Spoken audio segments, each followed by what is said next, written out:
Hello.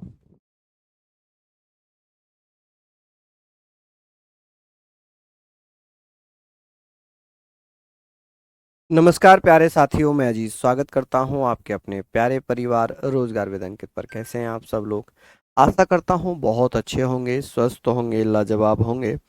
जल्दी से live आ जाइए, जुड़ जाइए मेरे साथ। आज हम लोग बात करेंगे बंगाल के नवाब की। और यहाँ पर बहुत बेहतरीन तरीके से हर छोटे छोटे पॉइंट को हम लोग पढ़ते हुए चलेंगे, और मेरा प्रयास यही रहेगा कि आप लोगों को हर वो टॉपिक, हर वो पॉइंट कराया जाए जहाँ से आपके क्वेश्चंस बनते हैं। तो सभी को एक बार पुनः नमस्कार, राधे राधे, गुड मॉर्निंग। तो जल्दी से आप लोग जुड़ जाएं। हमारा सब्जेक्ट चल रहा है हिस्ट्री, और हिस्ट्री में आज हम लोग बात करने वाले हैं बंगाल के नवाब। यहाँ पर हम बंगाल के नवाब पढ़ने वाले हैं, और मैं कोशिश करूँगा कि अगर क्वेश्चंस बनेगा बंगाल के नवाब से तो आपकी क्लास से बनेगा, अन्यथा क्वेश्चन ही नहीं बनेगा। ये मेरा विश्वास है, ये मेरा आप लोगों को लेकर एक भरोसा भी है कि आप लोग इस क्लास को अच्छे से पढ़ लेंगे। और कल से हम आधुनिक भारत पढ़ेंगे, कल से हम आधुनिक भारत का इतिहास कर रहे होंगे। देखिए, बंगाल के नवाब की जब बात आती है तो हमारे दिमाग में सबसे पहले नाम आता है मुर्शीद कुली खां। मुर्शीद कुली खां जो औरंगजेब का दीवान हुआ करता था। औरंगजेब ने ही मुर्शीद कुली खान को 1700 में बंगाल का दीवान बनाया था। जब ये दीवान बन जाता है, 1707 में औरंगजेब की मृत्यु हो जाती है। जब औरंगजेब की मृत्यु हुई तो औरंगजेब का एक पोता था जिसका नाम था अजीमुल्ला या अजीमुस्सान। आप कहेंगे कि सर, जो यहाँ पर हम लोग एक बार बात कर लेते हैं कि सर ये बताएं मुर्शीद कुली खान कब से कब तक नवाब रहा। तो ये 1700 से लेकर 1727 तक नवाब रहा है। हालांकि 1707 में नवाब नहीं बना, लेकिन 1700 में इसे क्या बनाया था? दीवान। तो 1700 में बंगाल का दीवान नियुक्त कर दिया था। क्या बना दिया था? बंगाल का दीवान औरंगजेब ने बनाया था। किसने बनाया था? औरंगजेब ने। ये औरंगजेब का दीवान था जो बंगाल में शासन कर रहा था। जब 1707 में औरंगजेब की मृत्यु हुई तो औरंगजेब का एक पोता था जिसका नाम था अजीमुस्तान। अजीमुस्तान और मुर्शीद कुली खां के बीच में युद्ध हुआ, जिसमें मुर्शीद ने राजधानी ढाका से मकसूदाबाद यानी कि मुर्शिदाबाद बना ली। जो पहले राजधानी ढाका हुआ करती थी, अब ये ढाका से कहाँ ले आया? मुर्शिदाबाद ले आया। क्योंकि मुर्शिदाबाद को पहले मकसूदाबाद के नाम से जानते थे, और जब मुर्शीद कुली खां राजा बना, नवाब बना, तब इस नगर का नाम कर दिया गया मुर्शिदाबाद। क्या कर दिया गया? मुर्शिदाबाद इसका नाम कर दिया गया। तो हम लोग बात करेंगे कि सर, यहाँ पर अगर बात होगी बंगाल के नवाब में तो पहला नवाब बन जाता है मुर्शीद कुली खां, जो 1700 से लेकर 1727 तक बंगाल पर शासन करता है। 1700 में बंगाल का दीवान औरंगजेब ने बनाया था कि भैया मुर्शीद कुली खां किसका किसका दीवान था? आप कहेंगे औरंगजेब का। कब बनाया था औरंगजेब ने? 1700 में। 1707 में औरंगजेब की मृत्यु हो गई, और औरंगजेब का पोता था जिसका नाम था अजीमुस्तान। अजीमुस्तान और मुर्शीद कुली खां के बीच में भैया क्या होता है? युद्ध हुआ। बीच में क्या होता है बेटा? एक युद्ध होता है, और इस युद्ध में मुर्शीद कुली पावरफुल हो जाता है, और मुर्शीद कुली खां जो पहले राजधानी ढाका थी, अब ढाका से कहां ले आया? मकसूदाबाद ले आया, और मकसूदाबाद का नाम रख दिया गया मुर्शिदाबाद। क्या नाम रख दिया गया? मुर्शिदाबाद नाम रख दिया गया। चलिए,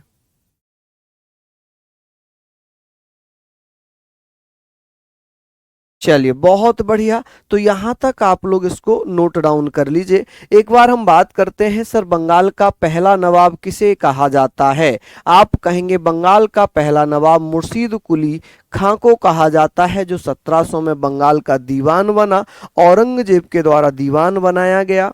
औरंगजेब की मृत्यु 1707 में होने के बाद औरंगजेब का पोता अजीमुस्तान और मुर्शीद कुली खां के बीच में युद्ध हुआ, जिसमें मुर्शीद खां ने अपनी शक्ति को बढ़ाया और मुर्शीद कुली खां, जिसकी राजधानी पहले ढाका थी, अब ढाका से मकसूदाबाद को बना ली और मकसूदाबाद को नाम दे दिया गया मुर्शिदाबाद। क्या नाम दे दिया गया? मुर्शिदाबाद नाम दिया गया। तो एक बार फिर से हम लोग यहाँ पर बात करेंगे कि सर जो बंगाल का पहला नवाब था वो किसका दीवान हुआ करता था? औरंगजेब का। औरंगजेब ने मुर्शीद कुली खां को कब दीवान बनाया था? 1700 में। मुर्शीद कुली खां ने कब से कब तक शासन किया? तो 1700 से लेकर 1727 तक शासन किया। कि भैया मुर्शीद कुली खां ने किसको पराजित किया था? तो औरंगजेब के पोते अजीमुस्तान को, ठीक है, अजीमुस्तान को पराजित कर दिया और उसने अपनी राजधानी, मुर्शीद ने अपनी राजधानी मकसूदाबाद बना ली। पहले कहाँ थी? पहले ढाका थी। पहले कहाँ थी? ढाका। बाद में कहाँ बना ली? मुर्शिदाबाद बना ली। चलिए यहां तक आप लोगों ने लिख लिया होगा। यहां तक आप लोगों ने लिख लिया होगा। बहुत ज्यादा लाइंस है नहीं तो इतना समय आपको लगेगा भी नहीं। आगे बात कर लेते हैं कि भैया 1717 में फर्रुखसियार ने बंगाल का सूबेदार बना दिया। फर्रुखसियार जो मुगल शासक था, ये कौन था? ये मुगल शासक था फर्रुखसियार। आप कहेंगे सर ये मुगल शासक था फर्रुखसियार। फर्रुखसियार ने मुर्शीद कुली खां को बंगाल का सूबेदार बना दिया। कि भैया ये बताइए, मुर्शीद कुली खां को 1717 में सूबेदार किसने बनाया था बंगाल का? तो फर्रुखसियार ने। फर्रुखसियार कौन था? मुगल शासक था। उसके बाद क्या हुआ? 1719 में उड़ीसा को बंगाल में मिला लिया और यहां पर इजारेदारी प्रथा का जनक कहा गया। ठीक है, आप कहेंगे सर उड़ीसा में इजारेदारी प्रथा का जनक किसे कहा गया है? तो मुर्शीद कुली खां को। किसे? मुर्शीद कुली खां को। चलिए, तो यहां पर हमने पढ़ा कि सर मुर्शीद कुली खां कब सूबेदार बना, कब गवर्नर बना। कब गवर्नर सूबेदार, बात एक ही हो गई। तो 1717 में मुगल शासक फर्रुखसियार के द्वारा सूबेदार बंगाल का बना दिया गया। हालांकि 1700 में औरंगजेब ने दीवान बना दिया था बंगाल का। क्या बना दिया था? दीवान बना दिया था। चलिए बहुत बढ़िया। यहां तक आप लोग सारी चीजों को नोट डाउन करते हुए चलेंगे। यहां पर किसी को कोई, मुझे लग रहा है, दिक्कत नहीं होनी चाहिए। अब बात आती है भैया, अब बात आती है दूसरे। अब यहां पर बात आती है सुजाउद्दौला मोहम्मद खान। 1727 से लेकर 1739 तक रहे। 1732 में बिहार को बंगाल में मिलाया। 1732 में सुजाउद्दौला मोहम्मद खान ने बिहार को बंगाल में मिला लिया। अब बात आती है कि भैया यहाँ पर कि सुजाउद्दौला मोहम्मद खान का सूबेदार किसको बनाया? बिहार का सूबेदार। आप कहेंगे बिहार का सूबेदार अली वर्दी खां को बना दिया। कि सुजाउद्दौला मोहम्मद खान ने बिहार का सूबेदार किसको बनाया था? अली वर्दी खां को बनाया था। किसे? अली वर्दी खां को बनाया था। जहां मैं इंपोर्टेंट लिखूंगा उसको इंपोर्टेंट लिख लेना, ठीक है। अभी तो ये केवल फैक्ट नॉर्मल चल रहा है, ये नॉर्मल चल रहा है, यहां से बहुत ज्यादा नहीं आता है, यहां से बहुत ज्यादा नहीं आता है, मैं ऑनेस्टली बता रहा हूं, लेकिन मजबूरी है, कराना पड़ रहा है क्योंकि सिलेबस में दिया हुआ है बंगाल के नवाब। ठीक है, तो मैं इसको करा जरूर रहा हूं, लेकिन यहां से पहली स्लाइड यहां से बहुत कम आएगा, यहां से बहुत कम आएगा। ठीक है, कभी शायद पूछे गए होंगे क्वेश्चन, वरना नहीं पूछे जाते हैं यहां से। तो फिर हम क्यों पढ़ रहे हैं? आपका एक ही क्वेश्चन होगा ना कि सर जब आता नहीं है तो हम क्यों पढ़ रहे हैं? तो हम इसलिए पढ़ रहे हैं, बाई चांस अगर आ जाए तो फिर हमें पता होना चाहिए, हमें पता होना चाहिए कि यहां से क्वेश्चंस बन सकते थे। चलिए इसको आप लोग लिख लीजिए, यहां से जरूर बन सकता है कि मुर्शीद कुली खां को बंगाल का दीवान कब और किसने बनाया? 1700 में औरंगजेब ने बनाया।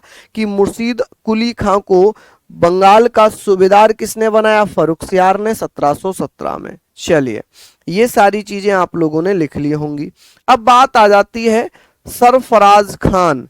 यहां पर एक युद्ध जरूर पूछ लिया जाता है। सरफराज खान, यहां पर एक युद्ध पूछा जाता है और वो युद्ध ये है कि गिरिया का युद्ध कब और किस किस के बीच लड़ा गया। गिरिया का युद्ध भैया 1740 में अली वर्दी खां और सरफराज के बीच लड़ा गया। ये बंगाल का नवाब था। ये कौन था? ये बंगाल का नवाब था। ये बंगाल का तीसरा नवाब बना। ये बंगाल का तीसरा नवाब बना। अली वर्दी खां ये बिहार का सूबेदार था। ये कौन था? ये बिहार का सूबेदार था। आप कहेंगे सर ये कौन था? तो बिहार का सूबेदार था। आप यहां पर बताना ये बिहार का सूबेदार था। चलिए, ये बिहार का सूबेदार, इनके बीच में युद्ध लड़ा गया कि भैया ये बताएं कि गिरिया का युद्ध कब होता है। बहुत महत्वपूर्ण प्रश्न बन जाता है कि गिरिया का युद्ध कब हुआ था। आप कहेंगे गिरिया का युद्ध, बैटल ऑफ गिरिया, ये 1740 में होता है। किस किस के बीच में? बंगाल के सूबेदार, बंगाल के गवर्नर और बिहार के गवर्नर और बंगाल के नवाब के बीच में हुआ था, क्योंकि बिहार बंगाल के नवाब ने 1732 में मिला लिया था बंगाल में। अब बात आती है भैया, बुक पर ऑफर होगा 10 बजे होगा।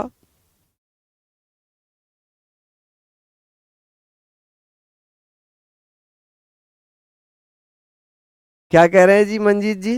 कह रहे हैं सर ऐसा थोड़ी होता है, ये तो गलत बात है। इज्जत कराओ करो। क्या करो? ये समझ में नहीं आया ये शब्द मेरे। आप ये कहना चाह रहे हैं इसे मत कराओ, ये कहना चाह रहे थे क्या? अगर आ जाएगा फिर क्या कहोगे? फिर तो आप कहोगे है जी सर आपने नहीं करा, फिर तो आप मुझे ही गाली दोगे। धीरे धीरे, और कितना धीरे? चलो जी लिख लो भैया, लिख लो। मैं तो समय दे रहा हूं आपको, भरपूर समय दे रहा हूं लिखने का। भरपूर समय मिल रहा है आप लोगों को, यहाँ पर भरपूर समय मिल रहा है। हम लोगों ने सुजाउद्दौला मोहम्मद खान के बारे में पढ़ा, जो बंगाल का दूसरा नवाब था, 1727 से 1739 तक रहा। इसने 1732 में बिहार को बंगाल में मिला लिया और बंगाल का सूबेदार अली वर्दी खां को बना दिया। किसने? सुजाउद्दौला ने, सुजाउद्दौला मोहम्मद खान ने। चलिए, बहुत बढ़िया।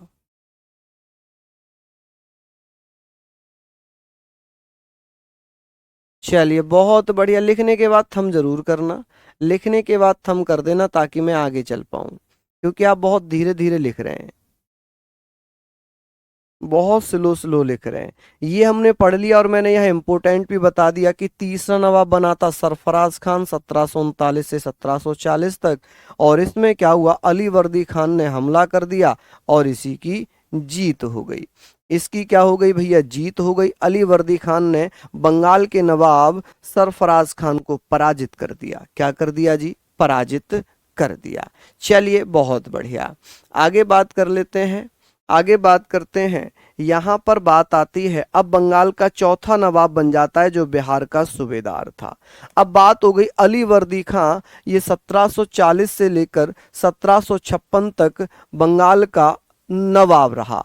इसने रंगीला को 20 करोड़ रुपए देकर आधिकारिक घोषणा करवाई कि मैं वास्तविक नवाब हूं। रंगीला कौन था? मोहम्मद शाह रंगीला। आपको याद होगा, मोहम्मद शाह रंगीला, मोहम्मद शाह रंगीला। ठीक है जी, मोहम्मद शाह रंगीला। तो मोहम्मद शाह रंगीला साहेब बेखबर ये मुगल शासक था, जिसे 20 करोड़ रुपए देकर अली वर्दी खान ने यह घोषणा करवाई कि मैं बंगाल का आधिकारिक नवाब हूं, मैं बंगाल का आधिकारिक नवाब हूं। ठीक है जी। अली वर्दी खां ही पहला नवाब था जिसने मुगलों को नजराना टैक्स देना बंद कर दिया। कि अली वर्दी खान ने क्या किया? मुगल शासकों को जो बंगाल के नवाबों की तरफ से नजराना जाता था, टैक्स जाता था, वो बंद कर दिया। कि सर बंगाल का ऐसा कौन सा नवाब था जिसने मुगल शासकों को नजराना भेजना बंद कर दिया? क्या कर दिया जी? बंद कर दिया। चलिए, हम लोग बात करते हैं, हम लोग बात कर लेते हैं सर, अली वर्दी खान ने मुगलों को नजराना टैक्स देना बंद कर दिया। इसी के समय मराठों का आक्रमण हुआ। जब मराठों का आक्रमण हुआ तो अलीवर्दी खान ने जो उड़ीसा उड़ीसा था वो मराठों को दे दिया। उसने मराठों को उड़ीसा दे दिया। ठीक है जी। तो उड़ीसा मराठों को दे दिया और एक संधि कर ली। संधि किसके साथ की थी? तो एक मराठा सरदार थे जिनका नाम था रघुजी भोसले। क्या नाम था? रघुजी भोसले के साथ अलीवर्दी खान एक संधि करता है जिसमें 12 लाख रुपए वार्षिक चौथ के रूप में देता है। मराठों को चौथ दी जाती थी। चौथ का मतलब था कि भाई हम आपकी सुरक्षा करेंगे विदेशी शत्रुओं से, विदेशी शत्रुओं से हम आपकी रक्षा करेंगे। अलीवर्दी खान जब पराजित हो जाते हैं, पराजित ही होना है, जब संधि करने की नौबत आ गई, 12 लाख रुपए वार्षिक चौथ देने पड़ गए। अलीवर्दी खान ने यह स्वीकार किया कि ठीक है, मैं उड़ीसा आपको दे देता हूं, आप मुझे छोड़ दीजिए, आप उड़ीसा ले लीजिए, 12 लाख रुपए सालाना एवरी ईयर आपको मैं चौथ के रूप में दे दूंगा। ठीक है जी। चलिए, हाँ जी, बहुत बढ़िया। बिल्कुल। तो ये सारी चीजें हम लोगों ने पढ़ ली कि अलीवर्दी खान 1740 से लेकर 1756 तक रहे। अलीवर्दी खान ने मोहम्मद शाह रंगीला को 20 करोड़ देकर आधिकारिक घोषणा कराई कि मैं वास्तविक नवाब हूं। अलीवर्दी खान ने ही मुगलों को नजराना और टैक्स देना बंद कर दिया। अलीवर्दी खान के समय में ही मराठों का आक्रमण हुआ और भैया अलीवर्दी खान ने उड़ीसा मराठों को दे दिया। अलीवर्दी खान ने मराठों के साथ एक संधि की। रघुजी भोसले के साथ अलीवर्दी खान की एक संधि हुई जिसमें अलीवर्दी खान ने 12 लाख रुपए चौथ के रूप में मराठों को देना स्वीकार कर लिया। क्या कर लिया? मराठों को देना स्वीकार कर लिया। क्या यहां तक आप लोग लिख पाए हैं? क्या यहां तक आप लोग सारी चीजें लिख पाए हैं? चलिए जल्दी जल्दी से बताइए, इतनी चीजें आप लोग लिख लीजिए। ये सारी चीजें आप लोग यहाँ पर लिखिए। केवल 9 नवाब कराऊंगा मैं, केवल 9 नवाब हम लोग पढ़ेंगे। तो ये सारी चीजें आप लोगों ने कर ली होंगी, सारी चीजें आप लोगों ने कर ली होंगी। थम जरूर करना जी आप लोगों ने अगर लिख लिया हो तो। चलिए चलिए, बहुत बढ़िया। यहां तक हम लोगों ने सारी चीजें कर ली हैं। आगे बात करते हैं, आगे बात कर लेते हैं भैया। अलीवर्दी खान का कोई पुत्र नहीं था। अलीवर्दी खान यानी कि इसका कोई पुत्र नहीं था। उसने अपनी छोटी बेटी के पुत्र सिराजुद्दौला को बंगाल का नवाब घोषित कर दिया। अब नवाब सिराजुद्दौला बनेगा।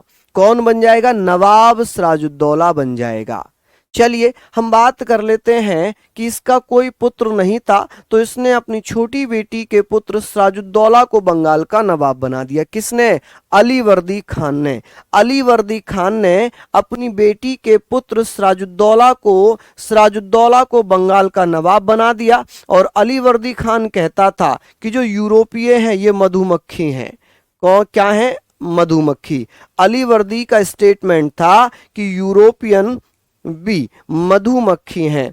अब बात आती है सिराजुद्दौला की, ये इंपॉर्टेंट है। नवाब सिराजुद्दौला कि नवाब सिराजुद्दौला कब राजा बना? 1756 से 1757 में ये नवाब बना। हालांकि जब ये नवाब बना था तो इसका विरोध हुआ। विरोध किसने किया था? घसीटो बेगम ने, मीर जाफर ने, दुर्लभ राय ने, सेठ जगत सेठ ने, अमीचंद्र ने, शौकतगंज ने। इन सब लोगों ने सिराजुद्दौला का नवाब बनने का विरोध किया और यही कारण रहा कि इन सब ने प्लासी के युद्ध में रॉबर्ट क्लाइव का साथ दिया। इन सब ने रॉबर्ट क्लाइव का साथ दिया। हम कहेंगे सिराजुद्दौला कब से कब तक नवाब रहा? 1756 से 1757 तक। सिराजुद्दौला कौन था? तो अलीवर्दी खान की बेटी का बेटा था। अलीवर्दी खान का कोई पुत्र नहीं था जिस कारण अलीवर्दी खान ने अपनी बेटी के पुत्र सिराजुद्दौला को नवाब घोषित कर दिया। हालांकि सिराजुद्दौला जब नवाब बना तो इसके नवाब बनने का विरोध किया था घसीटो बेगम, मीर जाफर, राय दुर्लभ, जगत सेठ, अमीचंद और शौकतगंज के द्वारा विरोध कर दिया गया। क्या कर दिया भैया? विरोध कर दिया। चलिए जल्दी से लिख लीजिए, जल्दी से लिखिए।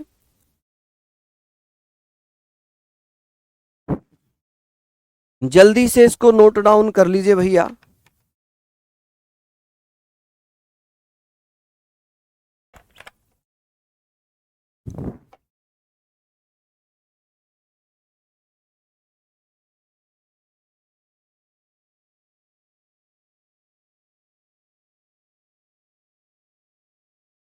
देखिए, अगर आप लोग साथ के साथ लिख रहे हैं तो बहुत अच्छा है। अगर नहीं लिख रहे हैं, समझ रहे हैं, केवल समझ रहे हैं, तो ये और भी अच्छा है, क्योंकि पीडीएफ तो आपको मिल ही जाएगी। तो फिर आप लिखने में बहुत ज़्यादा समय व्यर्थ ना करें, क्योंकि पीडीएफ तो आपको मिल ही जाती है। ठीक है जी। अगर आप और ज़्यादा, जैसे स्पीड बहुत बच्चों की बहुत अच्छी है, सब बच्चों की लगभग स्पीड अच्छी है, कुछ दो चार बच्चे हैं, दो चार भी नहीं, एक दो बच्चे हैं जिनकी स्पीड नहीं आ रही है, ठीक है, वो बहुत धीरे लिख पा रहे हैं, तो उन्हीं के साथ थोड़ी सी प्रॉब्लम है। बाकी तो सभी बच्चे बहुत बढ़िया से लिख रहे हैं। ठीक है। और कुछ बच्चे कह रहे हैं फास्ट चलो, तो फास्ट तो खैर नहीं चल पाएंगे, क्योंकि हमें सभी को लेकर एक साथ चलना पड़ेगा। आगे बात कर लेते हैं 1756 में।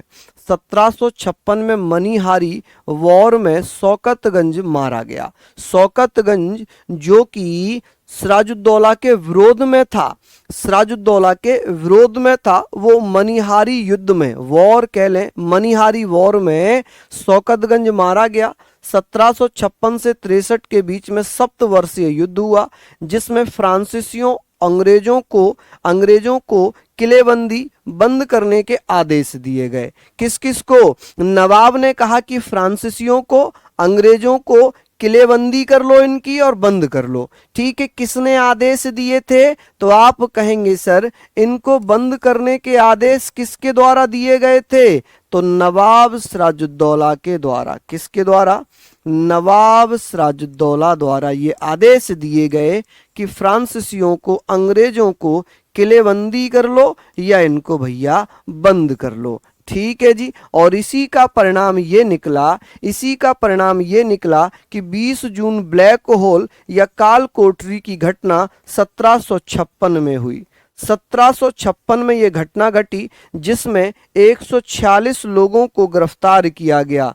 146 लोगों को गिरफ्तार कर लिया। क्या कर लिया भैया? गिरफ्तार कर लिया। और इसमें मात्र 23 लोग जिंदा बचे, यानी कि 146 लोगों को क्या कर लिया था? काल कोठरी की घटना में लोगों को छोटे से कमरे में बंद कर दिया। किसमें? छोटे से कमरे में बंद कर दिया। किसमें? छोटे से कमरे में बंद कर दिया। क्या कर दिया जी? बंद कर दिया। और 21 जून की सुबह जब गेट खोला, 21 जून को जब गेट खोला, कमरा खोला गया, ठीक है जी, कमरा खोला गया, तो मात्र 23 लोग जिंदा बचे। खोला गया तो मात्र 23 लोग जिंदा बचे। 146 में से 23 लोग जिंदा बचे। 146 में से मात्र 23 लोग जिंदा बचे, बाकी 123 मारे गए। अब ये मरे कैसे? क्योंकि ऑक्सीजन की कमी हो गई थी, ऑक्सीजन की कमी थी, छोटे से कमरे में ये भर दिए गए थे। 146 लोगों को एक छोटे से कमरे में 10/18, 14/10/18 इतना ये कमरे का एरिया था। 14 फीट भैया क्या था? 14 फीट भैया चौड़ा था, 10 फीट ऊंचा था और 18 फीट लंबा था। तो इतने से कमरे में, जिसमें मात्र 20-30 लोग आ सकते थे, वहां पर 146 लोगों को कैद करने का आदेश नवाब सिराजुद्दौला ने दे दिया। ठीक है जी। हालांकि मैं बात करूंगा कि सर ये बताएं, सप्तवर्षीय युद्ध हुआ, जिसका परिणाम ये निकला कि इसमें अंग्रेजों ने भी क्या किया? भारत में अपनी शक्ति का विस्तार किया। क्या किया? भारत में अपनी शक्ति का विस्तार किया। बिल्कुल बिल्कुल भैया, राम महेश यादव जी, बिल्कुल। चलिए, हम बात कर रहे हैं यहां से मैं एक बार फिर से रिवाइज करूंगा। नवाब सिराजुद्दौला कब बना? 1756 से 1757। अब इसका विरोध किया घसीटो बेगम ने, मीर जाफर ने, राय दुर्लभ ने, जगत सेठ ने, अमी चंद ने, शौकतगंज ने। यानी कि ये सब किसके दुश्मन हो गए? नवाब सिराजुद्दौला के दुश्मन हो गए। इंटरनली, बाहर से दिखावा नहीं कर रहे हैं, अंदर से दिखावा कर रहे हैं, अंदर से ये विद्रोही हो गए। फिर क्या हुआ? 1756 में 1756 में मनिहारी युद्ध हुआ जिसमें शौकतगंज मारा गया। उसके बाद 1756 से 1763 तक 7 वर्षीय युद्ध हुआ जिसमें अंग्रेजों को, फ्रांसीसियों को नवाब सिराजुद्दौला ने बंद करने के आदेश दे दिए कि इन्हें किलेबंदी कर ली जाए इनकी, या इनको कमरों में बंद कर दिया जाए, काल कोठरियों में बंद कर दिया जाए। ऐसी ही एक घटना घटी 20 जून 1756 में, जिसे काल कोठरी की घटना, ब्लैक होल इंसिडेंट के नाम से जानते हैं, 1756 में, जिसमें 123 लोगों को गिरफ्तार कर लिया, जिसमें अंग्रेज, महिला, बच्चे शामिल थे। इसमें मात्र 23 लोग जिंदा बचे, मात्र 23 लोग जिंदा बचे।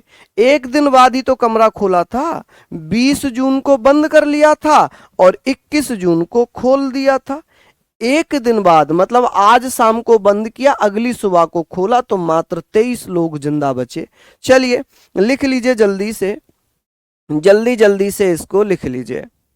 लिखकर एक बार थंब जरूर करना कि भैया लिख लिया होगा। चलिए बहुत बढ़िया, आगे चलते हैं। यहां पर हमने पढ़ लिया, अब हम बात करते हैं प्लासी का युद्ध।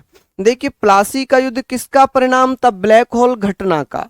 जब अंग्रेज मारे गए तो रॉबर्ट क्लाइव जो है गवर्नर बनकर आया, गवर्नर नहीं कैप्टन, अंग्रेजी सेना का कैप्टन बना है। अभी 1756 में अंग्रेजी सेना का कैप्टन बनकर आता रॉबर्ट क्लाइव, और रॉबर्ट क्लाइव उन अंग्रेजों की हत्याओं का बदला लेना चाहता है जिन्हें काल कोठरी में मार दिया गया। ठीक है, तो हम कहेंगे प्लासी का युद्ध, बैटल ऑफ प्लासी। 23 जनवरी 1757 में यह युद्ध हुआ है। 1757 में यह युद्ध हुआ जिसमें नवाब सिराजुद्दौला और रॉबर्ट क्लाइव के बीच युद्ध लड़ा गया, जिसमें रॉबर्ट क्लाइव की जीत हो गई। हालांकि यह जीत कैसे होती है, तो नवाब सिराजुद्दौला का सेनापति था मीर जाफर और मीर मदान। मीर जाफर ने क्या कर दिया? धोखा दिया। इसने क्या दिया भैया? धोखा दिया। इसने धोखा दिया, इस कारण यह नवाब सिराजुद्दौला युद्ध हार गए और इसी 1757 के प्लासी के युद्ध से अंग्रेजी शासन की भारत में शुरुआत हो गई। कहां पर शुरुआत हो गई जी? भारत में इसकी शुरुआत हो जाती है। कि सर अंग्रेजों की भारत में शुरुआत कौन से युद्ध से होती है? आप कहेंगे प्लासी के युद्ध से। क्यों? क्योंकि मीर जाफर ने नवाब सिराजुद्दौला को धोखा दिया था। मीर जाफर, जगत सेठ, दुर्लभ राय, अमीचंद, ये सब अंदर से नवाब का विरोध करते थे। इन्होंने रॉबर्ट क्लाइव का साथ दिया। अब नवाब की सेना में 50,000 सिपाही, इसकी सेना में मात्र 3,200 सिपाही। तो 50,000 सिपाहियों को क्या 3,000 सिपाही हरा देंगे? नहीं। तो हुआ क्या कि जो सेनापति था मीर जाफर, इसने अपनी सेना को आदेश ही नहीं दिया, इसकी सेना खड़ी रही। लेकिन एक और सरदार था मीर मदान, यह युद्ध करता रहा। हालांकि इसने इन सब सेनाओं को पीछे हटा दिया, लेकिन धोखे से मीर मदान मारा गया, जिस कारण नवाब सिराजुद्दौला की सेना हार गई। फिर बनते हैं भैया, मीर जाफर को नवाब बना दिया। अंग्रेजों ने मीर जाफर को 1757 से 1760 तक नवाब बना दिया, छठा नवाब। कौन से नंबर का? छठा नवाब। ये अयोग्य था, ये योग्य नहीं था, ये योग्य नहीं था। मीर जाफर का दामाद हुआ करता था मीर कासिम। मीर कासिम जो कि योग्य भी था, मीर कासिम स्वयं नवाब बनना चाहता था, तो मीर कासिम मीर जाफर के बाद नवाब बन जाता है। क्या बन जाता है? नवाब बन जाता है। चलिए भैया बहुत बढ़िया, इसको आप लोग लिखिएगा, यहां पर आप लोग लिखिएगा। सिंपल सी चीजें हैं कि भैया प्लासी का युद्ध कब हुआ? तो 23 जनवरी 1757 में। कि प्लासी के युद्ध से ही भारत में अंग्रेजी शासन की शुरुआत हो गई। इस युद्ध को किसने जीता? क्लाइव ने जीता। क्लाइव कौन था? अंग्रेजी सेना का कैप्टन था। हालांकि 1757 में रॉबर्ट क्लाइव बंगाल का पहला गवर्नर बना। इस युद्ध में नवाब सिराजुद्दौला को मीर जाफर ने धोखा दिया। मीर मदान, मीर जाफर नवाब सिराजुद्दौला की सेना का नेतृत्व कर रहे थे। प्रधान सेनापति मीर जाफर था, लेकिन मीर जाफर अपनी सेना को युद्ध का आदेश नहीं देता है। हालांकि मीर मदान ने युद्ध लड़ा, लेकिन मीर मदान इस युद्ध में मारा गया, और जैसे ही मीर मदान की मृत्यु हुई, यह युद्ध नवाब सिराजुद्दौला हार गए। क्या हो गए जी? हार गए। चलिए, मीर जाफर अयोग्य राजा था, इसके बारे में कुछ हम पढ़ेंगे नहीं। अयोग्य नवाब था, अंग्रेजों ने कठपुतली बनाकर इसको रखा था। चलिए नेक्स्ट यहाँ पर हम लोग बात करते हैं, आगे हम लोग बात करेंगे मीर कासिम। मीर कासिम 1760 से 1763 तक रहा, मीर जाफर का दामाद था। मीर कासिम कौन था? मीर जाफर का दामाद था। 1760 में मुंगेर की संधि हो गई, मुंगेर की संधि हो जाती है। क्वेश्चन आता है मुंगेर की संधि कब होती है? तो मुंगेर की संधि 1760 में होती है, और इसमें राजधानी मुर्शिदाबाद से मुंगेर स्थापित कर दी कि सर बंगाल की राजधानी मुर्शिदाबाद से मुंगेर किसने स्थापित की थी? तो मीर कासिम ने। किसने? मीर कासिम ने। मीर कासिम ने बंगाल की राजधानी मुर्शिदाबाद से मुंगेर स्थापित की थी। कहां पर? मुंगेर स्थापित की थी। चलिए यहां तक आप लोग इसको पढ़ लेंगे, यहां तक आप लोग इसको पढ़ लेंगे। मैं आशा कर रहा हूं आप लोगों ने ये सारी चीजें लिख ली होंगी, ये सारी चीजें आप लोगों ने लिख ली होंगी कि मीर कासिम कौन था? तो मीर कासिम मीर जाफर का दामाद था। कौन था जी? मीर जाफर का दामाद था।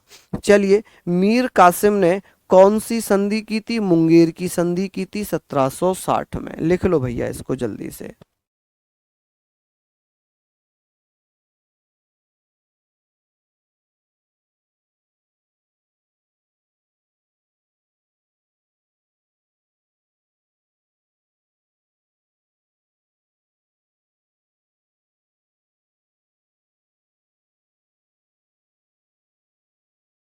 चलिए बहुत बढ़िया जी, यहाँ तक आप लोग लिखेंगे। मुंगेर भैया, मुंगेर भैया कहाँ पड़ता है? उस समय बंगाल में पड़ता था, क्योंकि उस समय बंगाल जो था बिहार उड़ीसा का एक साम्राज्य था, यानी कि एक सम्मिलित रूप था।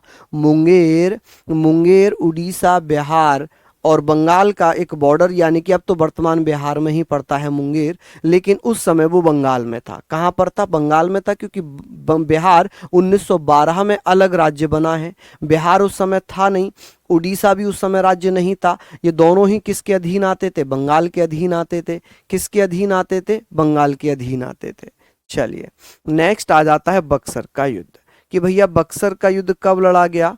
बक्सर का युद्ध भैया, बक्सर का युद्ध 22 अक्टूबर 1764 में लड़ा जाता है। कब? 22 अक्टूबर 1764 में, जिसमें हेक्टर मुनरो युद्ध लड़ रहा था, और यहाँ पर था मीर कासिम बंगाल का नवाब था, शुजा-उद-दौला यहाँ पर अवध का नवाब था, शाह आलम सेकंड मुगल सम्राट था। इन तीनों ने मिलकर, इन तीनों ने मिलकर किसके साथ युद्ध लड़ा? तो हेक्टर मुनरो के साथ।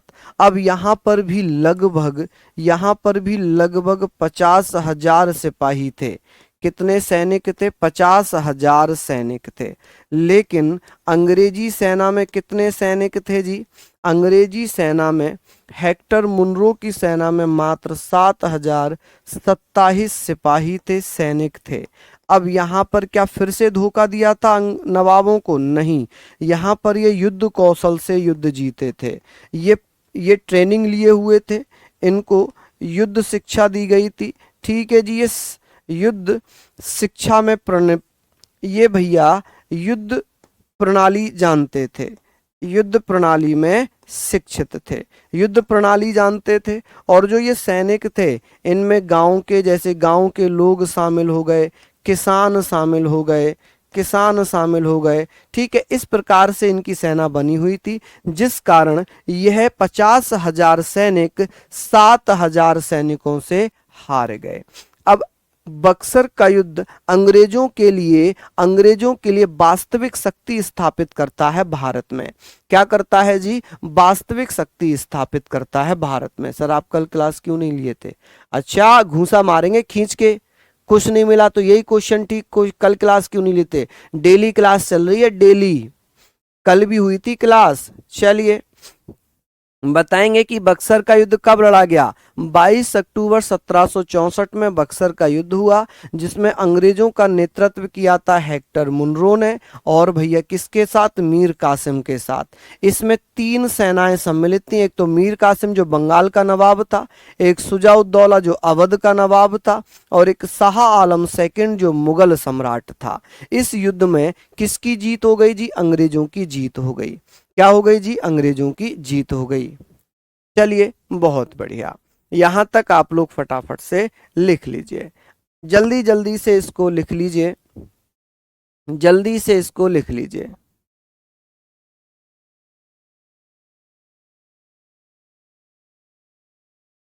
जल्दी से लिख लीजिए भैया।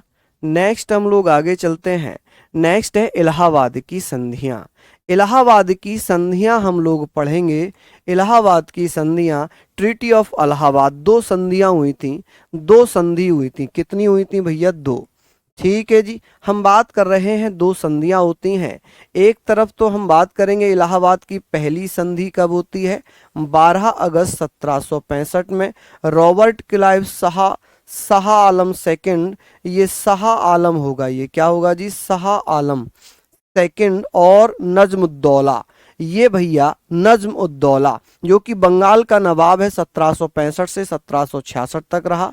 इसमें बंगाल, बिहार, उड़ीसा की दीवानी लगान अंग्रेजों को मिल गई, और 26 लाख रुपए के बदले में, कितने, 26 लाख रुपए के बदले। यानी कि इसमें क्या हुआ, इसमें क्या हुआ, अंग्रेज 26 लाख रुपए, 26 लाख रुपए किसको देंगे, शाह आलम सेकंड को देंगे।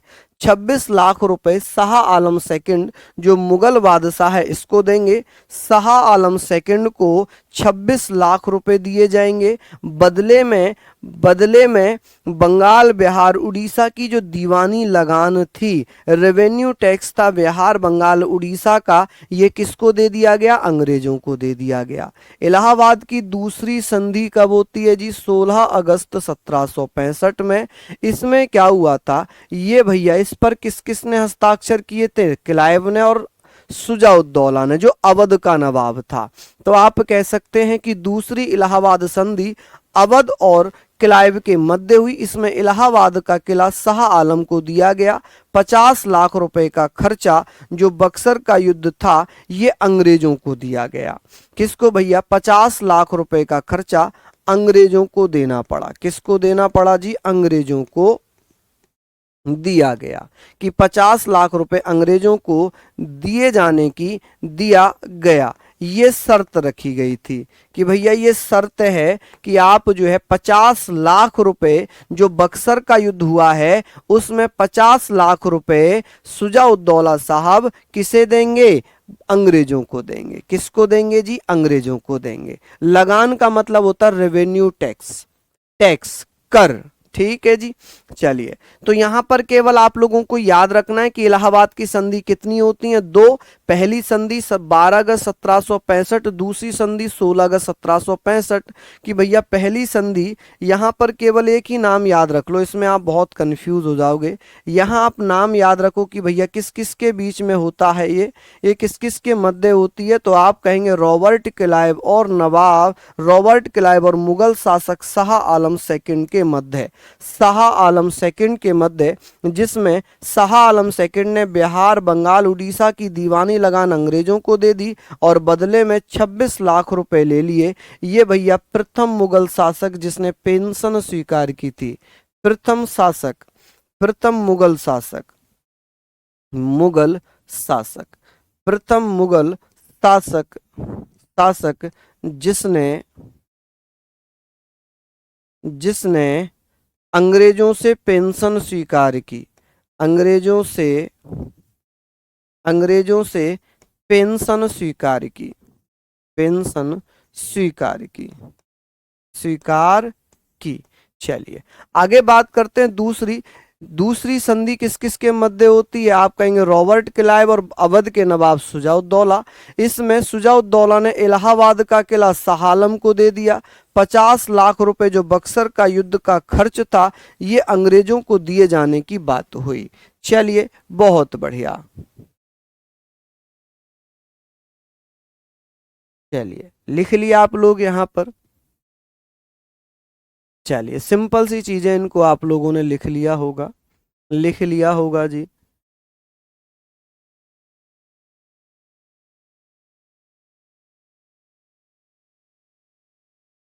चलिए लिख लिया होगा। लास्ट स्लाइड और मैं बता रहा हूं, लिख लिया यहाँ पर, लिख लिया यहाँ पर। आप लोगों के लिए लास्ट स्लाइड है ये कि भैया शाह आलम सेकंड को 26 लाख रुपए वार्षिक हर्जाना देना होगा। मतलब अंग्रेजों के द्वारा 26 लाख रुपए वार्षिक हर्जाना देना होगा। किसको? नवाब सिराजुद्दौला को। और नज्म उद्दौला को 53 लाख रुपए अंग्रेजों ने दिए। 53 लाख रुपए अंग्रेजों ने किसको दे दिया? बंगाल का जो नवाब था नजमुद्दौला।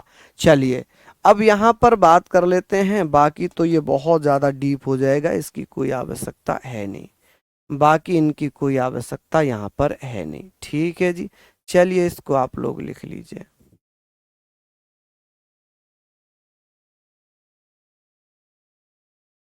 चलिए नेक्स्ट हम लोग यहाँ पर बात करेंगे कि सर बंगाल में द्वैध शासन डियारकी इन बंगाल 1765 से 1772 तक रही। ठीक है, ये किसके द्वारा लागू की गई थी? तो ये रॉबर्ट क्लाइव के द्वारा। किसके द्वारा?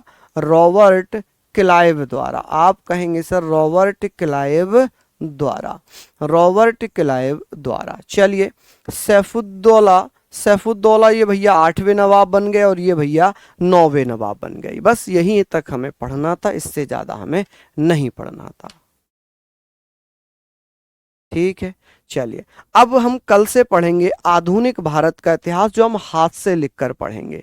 कल हम आधुनिक भारत का इतिहास पढ़ेंगे और आधुनिक भारत का इतिहास हम हाथ से लिख लिख कर पढ़ेंगे, क्योंकि बहुत ज़्यादा महत्वपूर्ण है, वो बहुत ज़्यादा महत्वपूर्ण है। उसको हम हाथ से लिख कर पढ़ेंगे, पीडीएफ से नहीं पढ़ेंगे। और मैं आशा करता हूं कि आप लोग भरपूर ईमानदारी से पढ़ना प्रारंभ करेंगे, क्योंकि आधुनिक भारत से बहुत ज़्यादा क्वेश्चंस पूछे जाते हैं। ठीक है जी, चलिए तो बहुत बहुत धन्यवाद। नमस्कार, जय हिंद, जय भारत।